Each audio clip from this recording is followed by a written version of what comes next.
Sietli tkitsedet წინააღმდეგება ყველაფერ კონსერვატიულს, ყველაფერ ქრისტიანულს, ყველაფერ ებრაულს. ჩვენ Sietlis კამპუსზე სროლა მოხდა. მანქანა, რომელშიც 3 ნიღბიანი შეიარაღებული კაცი იჯდა. ეკლესიის წინ გაჩერდა, მანქანიდან ავტომატური იარაღებით გადმოხდნენ. და როცა სროლა დასრულდა, ჩვენი ეკლესიის წინ კიბეებზე ახალგაზრდა კაცი გარდაცვლილი იწვა. და ისევ აქ ვარ ვაშინგტონში კუფის კონფერენციაზე, სადაც ყველაზე საინტერესო სპიკერებს ხვდები. კუფის კონფერენციის ერთ-ერთი ვარსკვლავი პასტორი რასელ ჯონსონია, სიედლის პერსიუდ ეკლესიის ხელმძღვანელი. მოგესალმებით ქოუთ ინტერვიუებში. პასტორო, როგორ ხართ? კარგად, მადლობა მოწვევისთვის. როგორ ჩაიარა კონფერენციამ თქვენთვის წელს? ძალიან კარგი იყო. იცით, ეს გონი ჩემი მესამე ვიზიტია აქ და მქონდა პატივი, რომ ვაშინგტონის შტატის თავმჯდომარე გამხდარიყავი ორგანიზაცია ქრისტიანები ისრაელის მხარდასაჭერადში. და ეს თემა ჩემთვის ძალიან მნიშვნელოვანია. და იცით, სასიამოვნოა, რომ ყოველ წელს აქ ვიკრიბებით, რადგან ხვდები, რომ შენს გვერდით უფრო მეტი ადამიანია, ვიდრე შენს წინააღმდეგ. რა თქმა უნდა, როგორც ებრაელები ჩვენ ამას გრძნობთ. ჩვენ მტრულ გარემოში ვიმყოფებით და როცა აქ მოვდივართ, ეს თბილ ჩახუტებას გავს. მაგრამ იქნებ ცოტა შენი გზა გამიზიარო. როგორ გახდი ისრაელის მხარდამჭერი პასტორი? ყოველთვის ასე ფიქრობდი, თუ მერე მიხვედი ამ აზრამდე და შენ სიეტლში ხარ. ეს საკმაოდ მტრული გარემოა ნებისმიერი ევანგელური ქრისტიანისთვის. შენ ერთ-ერთ ყველაზე ლიბერალურ ქალაქში ცხოვრობ შტატებში და მთელ ქვეყანაში. მოგვიყევი ცოტა შენ და შენი გზის შესახებ. დიახ, მე პასტორის ოჯახში გავიზარდე.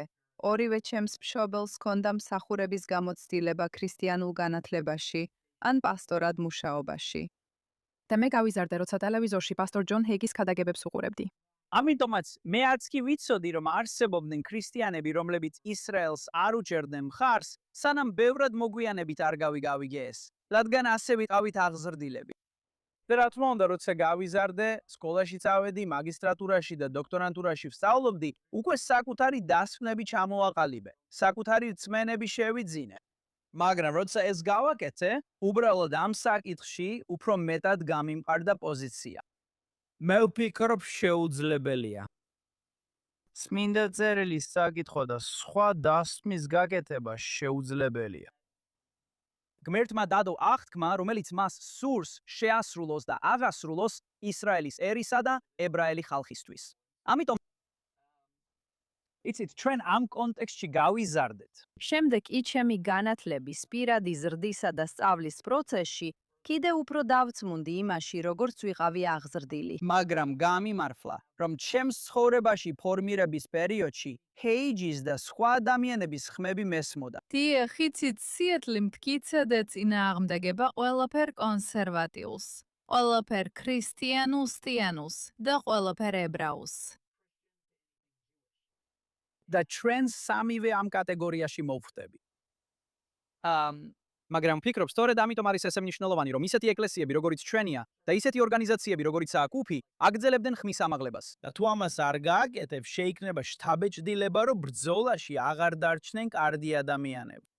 და სინამდვილეში არიან. და ვფიქრობ, კუფისა და სხვა ორგანიზაციების მუშაობის შედეგად ადამიანები იღებენ ტრენინგს, განათლებას, რეალურ ფაქტებზე ინფორმაციას იმის შესახებ, რას ამბობს წმინდა წერილი და რა ხდება მსოფლიოში.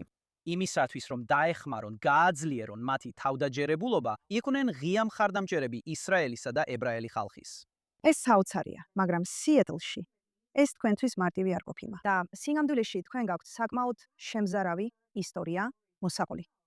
როცა თქვენს სიცოცხლეზე მკვლელობის მცდელობა მოხდა, რაც საბოლოოდ თქვენი ერთ-ერთი მრევლის წევრის სიკვდილი დასრულდა. იქნებ ცოტა მოგვიყვეთ ამის შესახებ. დიახ, გასულ წელს მქონდა პატივი რამდენიმე წუთით მესაუბრა ამ კონფერენციაზე. და რა თქმა უნდა, ეს იყო ჩემს მსახურებაში ერთ-ერთი მთავარი მოვლენა და საბოლოოდ სიეტლში დავბრუნდი. და დაახლოებით 1 თვის შემდეგ ჩვენ სიეტლის კამპუსში სროლა მოხდა. ჩვენს ერთ-ერთ საღამოს მსახურებაზე. მანქანა, რომელშიც 3 ნიღბიანი შეიარაღებული კაცი იჯდა, ეკლესიის წინ გაჩერდა, ისინი მანქანიდან გადმოვიდნენ ავტომატური იარაღებით და სროლა დაიწყეს იმ ადამიანებზე, რომლებიც რიგში იდგნენ და ჩვენს საღამოს მსახურებაზე შესვლას ელოდებოდნენ. და როცა სროლა დასრულდა, ახალგაზრდა კაცი ჩვენი ეკლესიის კიბეებზე გარდაცვლილი იწვა თავისი ცოლისა და შვილის გვერდით. და ეს არის ის, რაც კოშმარების მიზეზი ხდება. არც ერთი პასტორი ან რაბინი არ უნდა მიიღოს ესეთი ზარი. არ გინდა ესეთი ამბავი მოისმინო. ეს ყველაზე ცუდი სცენარია. ჩვენ შოკში ვიყავით. ცდილობდით გაგვერკვია რა გაგვეკეთებინა, როგორ გადაგველახა ეს და როგორ გვეთანამშრომლა ხელისუფლებასთან. და ეს იცით უბრალოდ კოშმარული სცენარია. და დაახლოებით 3 დღის შემდეგ დაიწყო სასიკვდილო მუქარები ჩემი და ჩემი ცოლის მიმართ. მაგრამ დარწმუნებული ვარ თავიდანვე, სწორედ ისინი იყვნენ მათი სამიზნე. დიახ, ვფიქრობ, ჩვენი ეკლესია გაიზარდა და ეხლა 4 კამპუსზე ვართ.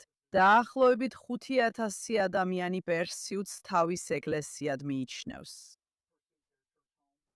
იცი, რა თქმა უნდა, როგორც რაც ეკლესიის ცნობადობა იზრდებოდა, სულ უფრო ხშირად ხდებოდა აგრესიული.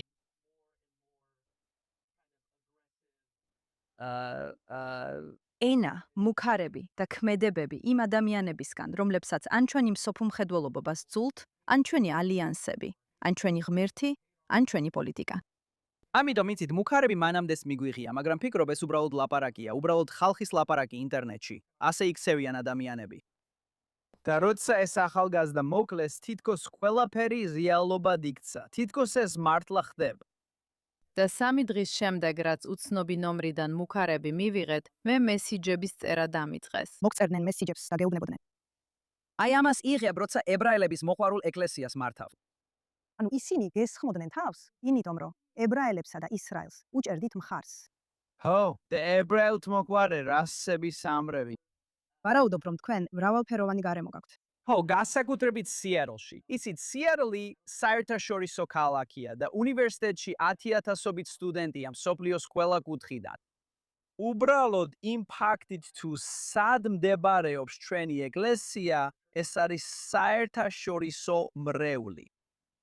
და ჩვენ უბრალოდ დავიწყეთ ამ მუქარების მიღება ერთმანეთის მიყოლებით. აი ამას მიიღებთ. შემდეგ თქვენ მოგადგებით. თუ გააგრძელებთ ამ საკითხზე საუბარს, ამაზე ლაპარაკს, რაც მას დაემართა, თქვენც იგივე დაგემართებთ.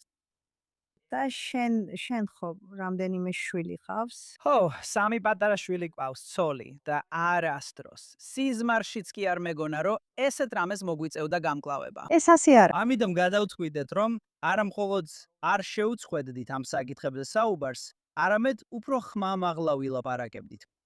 ჩვენ უფრო თამამები გავხდებოდით ჩვენს ალიანსებში. დავიწყეთ სხვადასხვა ქრისტიანული და ებრაული ღონისძიებების გამართვა, სადაც ადამიანები ერთად იდგნენ. ვებძვით ანტისემიტიზმს, რომელსაც უნივერსიტეტების კამპუსებში ხედავთ. ვებძვით ჰამასის ბანაკებს, რომლებიც ქალაქის საკუთრებაზე იმართება. უთხარი, იცით, ბევრი რამ ვარ, მაგრამ ლაჩარი არ ვარ.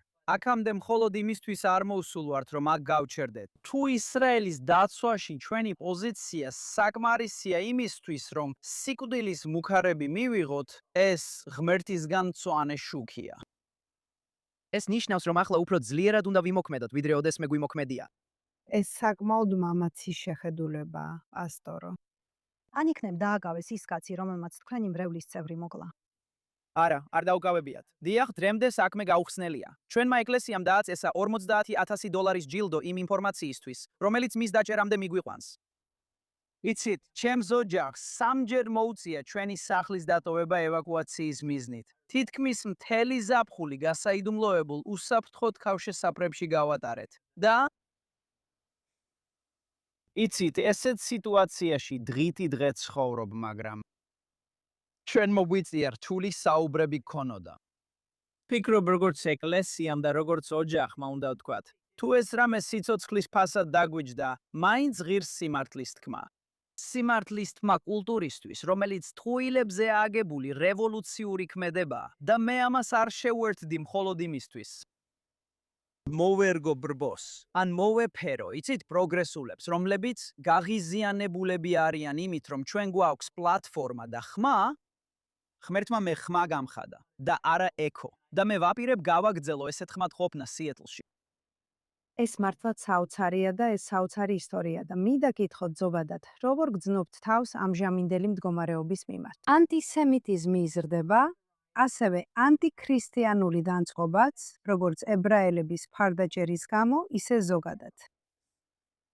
და საზოგადოება ღრმად გაყოფილია, სადაც სოციალური მედია, როგორც იცით, სიძულვილის იარაღად იქცა, თქვენ სულიერი ლიდერი ხართ.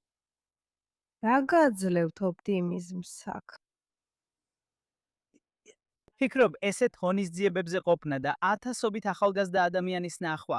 ხო, ახალგაზრდებიც და ხანდაზმულებიც, შავკანიანებიც და თეთრკანიანებიც, ქრისტიანებიც და ებრაელებიც, ყველა მივიდა იმავე დასკვნამდე, რომელამდეც მე და თქვენნაირი ადამიანები მივედით. რომ წმინდა წერილის წაკითხვისას ეს სრულიად ნათელია. იცი, წმინდა წერილში არის რაღაცები, რომლებიც საიდუმლოა, რომლებიც ნიუანსიანია, რომლებიც ანალოგიებია, ილუსტრაციებია. ისეთი რაღაცები, რომლებიც იცი, შეიძლება ცოტა უფრო რთული იყოს გასაგებად. რაც შეეხება იმას, თუ როგორ საუბრობს ბიბლია ისრაელზე, ის ათასობით ჯერ დიდი სიცხადით საუბრობს. ეს არ არის საკითხი, რაზეც ხალხს უნდა ეჭვი ეპარებოდეს ან დაბნეული იყოს. და იცით, ერთ-ერთი რამ, რაც ჩემს თაობაში ახლა ხდება, არის ის, არიან ადამიანები, რომლებიც უფრო მეტად სოციალური მედიის გავლენით არიან აღზრდილი, ვიდრე წმინდა წერილით. და ისინი ქმნიან შეხედულებებს, რომლებიც ტექსტის საწინააღმდეგოა. და ასე რომ მაგალითად მე მოვისმინე რომ ამ პოდკასტერმა ასე თქვა და თითქოს ხო მათ შეუძლიათ თქვან რაც უნდათ, მაგრამ ღვთის სიტყვა უცვლელია. მაშ რას ამბობს წმინდა წერილი?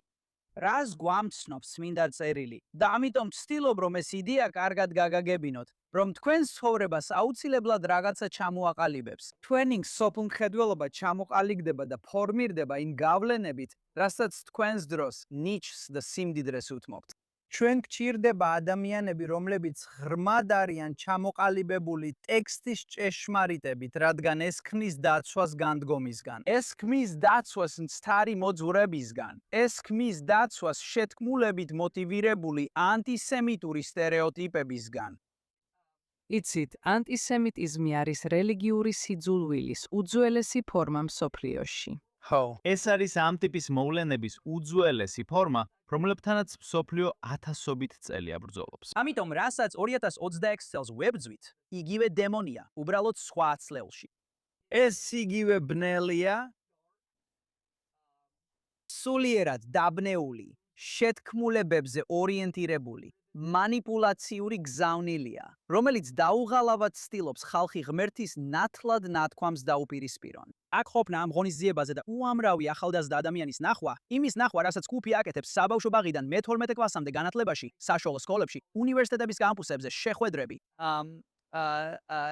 კუფის კოლეჯის ფილიალების პრეზიდენტებთან შეხვედრა სხვადასხვა ადგილას. ჩემთვის ეს მაჩვენებს, რომ ჯერ კიდევ დარჩა ხალხის ნაწილი, ვინც მზადაა ბიბლიურად, ზუსტად კრიტიკულად, ინტელექტუალურად იფიქროს ჩვენი დროის საკითხებზე და შემდეგ თავი მიუძღვნას წმინდა წერილის უცვლელ ჭეშმარიტებას. ღმერთი არ შეცვლილა, ღმერთის სიტყვაც არ შეცვლილა. საქმე იმაშია, რომ ეხლა სხვა ათწლეულში ვცხოვრობთ, სხვა გავლენებით, ტექნოლოგიური რევოლუციის გამო და ადამიანებმა უბრალოდ უნდა გადაწყვიტონ, რა განსაზღვრავს მათ ცხოვრებას. რა ჩამოაყალიბებს იდეოლოგიურ საზღვრებს, რომლითაც ვიმოქმედებ. და ამიტომ ვფიქრობ, რომ ჩემი საქმე, როგორც პასტორისა და მქადაგებლის, მნიშვნელოვანია წინა ხაზზე. რადგან ყოველკვირა დღეს მაქვს შესაძლებლობა, რომ ათასობით ადამიანს ვესაუბრო დარბაზში და შემდეგ 10,000-იც ონლაინ. ჩვენს ქვეყანაში და მთელ მსოფლიოში და სწორად გავყოთ ჭეშმარიტების სიტყვა. მივაცდინო მათ, რომ ამას წმინდა წერილი ამბობს. ასე ხედავს ღმერთი ჩვენს გარშემო არსებულ სამყაროს. და ამით მოუწოდო ხალხს, რომ ამ სტანდარტით იცხოვრო. რადგან ეს სტანდარტი პოლიტიკურ სათიბს არ წარმოადგენს. იცით, ეს არ არის მარჯვენა და მარცხენა მხარის დაპირისპირება. ეს არის სწორისა და არასწორის საკითხი. ეს არის სინათლისა და ბნელის დაპირისპირება. მაგრამ ეს კრიტიკოსები ქრისტიანების სახელით ვაპარაკობენ. მართალია. როგორ გესმით, რას ცდილობენ ისინი? უბრალოდ არასწორად ესმით, თუ განზრახ მანიპულირებენ. დიახ, ფიქრობ უფრო მეორეა ვიდრე პირველი. იცით, ახალი აღთქმის დაახლოებით ნახევარი დაწერილია. იმისთვის, რომ შეებრძოლოს ცრუ სწავლებებს იმ ადამიანებისგან, რომლებიც აცხადებენ, რომ ქრისტიანები არიან, მაგრამ ქრისტე არ იციან. ახალი აღთქმის ნახევარი? კი, სწორი. ესე იგი, ეს არის წერილები მოციქულ პაულესგან. ეს არის წერილები ადრეული ეკლესიებისთვის, პისტვის, პირველ საუკუნეში. ის ამბობს: "ჰეი, გაფრთხილდით ამ სწავლებისგან.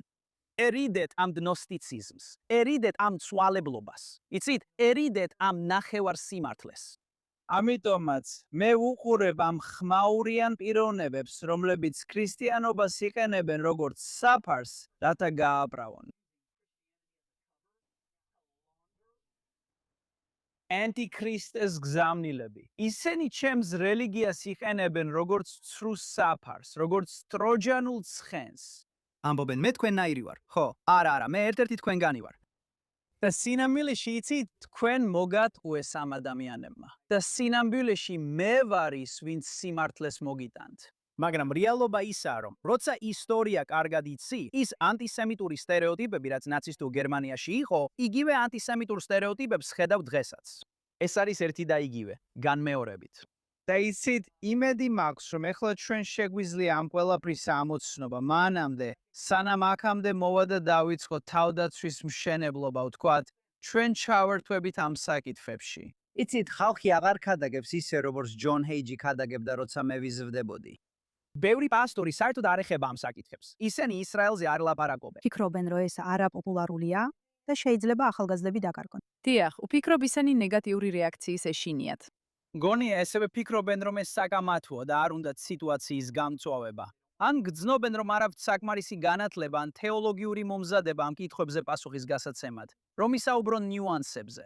დიახ, და ჩემთვის მე ვამბობ, არ არის საჭირო თეოლოგიაში დოქტორის ხარისხი კონდეს, რომ ბიბლია გახსნა და ნახო რას ამბობს ღმერთი ისრაელის ერზე და მის პირმშოზე, ებრაელ ხალხზე. არ არის საჭირო თავისუფლად საუბრობდე ებრაულად ან ბერძნულად, რომ წაიკითხო ტექსტი და ლოგიკურ დასკვნამდე მიხვიდე. ამიტომ ყოველთვის ვამხნევებ პასტორებს და მქადაგებლებს, რომლებიც იმ 40 წლამდე ასაკის ჯგუფში არიან. მე ვეუბნები, რომ უნდა ისაუბრონ ამ საკითხებზე, რადგან თუ არ ისაუბრებენ, თქვენს ეკლესიებში მყოფ ადამიანებს მავნე ხმები დამოწურავენ. ზუსტად ასეა. ონლაინ ან ღმერთმა იცის კიდევ სად.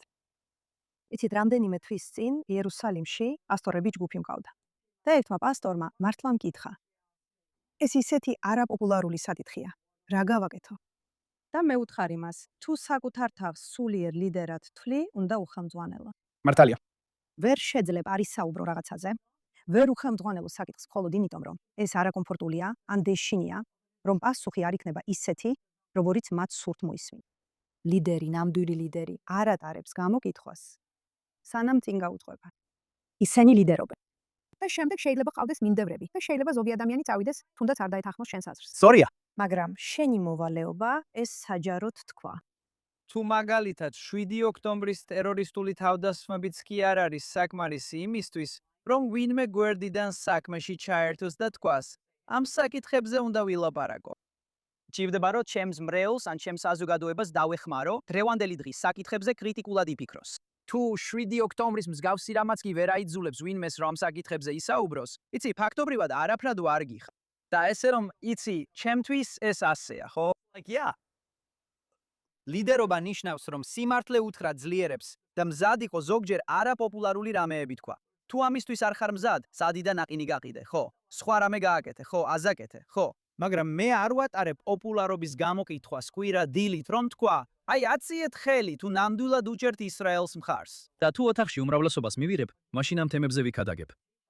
ხო, ყოფილა შემთხვევა რომ ხალხი ეკლესიიდან წასულა, რადგან ჩემი პოზიცია ისრაელზე არ მოსდონთ, მაგრამ ბევრად მეტი შევიძინე, ვიდრე დავკარგე. და ვინც შემომიერთდა მათ მითხრეს. კაცო, ჩვენ ვეძებდით ვინმეს, ვისაც ამ თემებზე ქადაგების გამბედაობა ექნებოდა.